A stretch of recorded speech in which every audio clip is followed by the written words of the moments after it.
రాష్ట్రంలోని బహుజనులందరి తరఫున నేను నివాళులు అర్పిస్తున్నాను.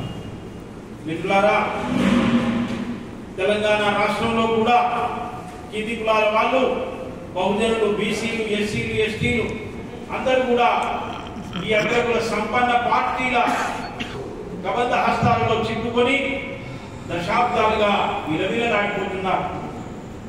తెలంగాణ రైతాంగ పోరాటంతో మొదలుకొని ఆ తర్వాత అనేక ఉద్యమాలు జరిగినాయి.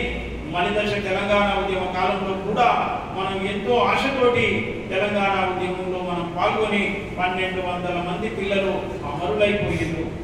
ఉద్యోగాల కోసం మనం ఆందోళనతో కొట్లాడితే ఏమీ రాదు అన్నారు.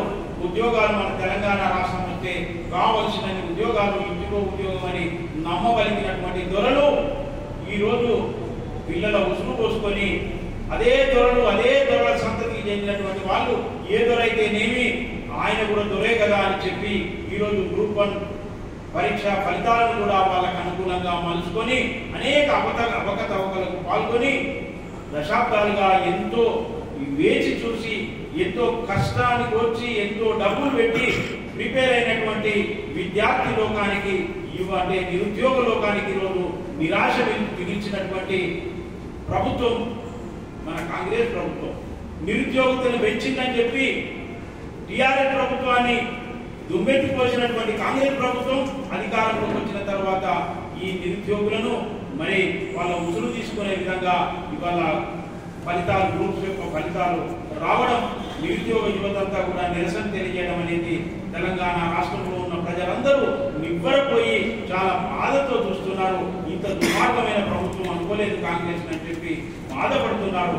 కాంగ్రెస్ ప్రభుత్వము జారుడు బల్ల మీద ఉన్నది. మిత్రులారా, కాంగ్రెస్ ప్రభుత్వం జారుతుంది, కిందికి పడిపోతుంది. ఇక అయిపోయింది కాంగ్రెస్ ప్రభుత్వం, క్లోజ్. ఇక ముందు మళ్ళీ లేచే పరిస్థితి అయితే లేదు. అంతేకాదు మిత్రులారా, ఈరోజు తెలంగాణ రాష్ట్రంలో హైదరాబాద్ సెంట్రల్ యూనివర్సిటీ కేంద్రంగా ఏదైతే విద్యార్థులు ఉద్యమం చేస్తున్నారో, సెంట్రల్ యూనివర్సిటీ భూముల పరిరక్షణ కోసం ప్రాణాలకు తెగించి కొట్లాడుతున్నారో, అక్కడ ఉద్యమం చేస్తున్నటువంటి విద్యార్థులందరికీ బహుజన్ సమాజ్ పార్టీ తెలంగాణ రాష్ట్ర యూనిట్ తరఫున మేము మద్దతు తెలియజేస్తున్నాం.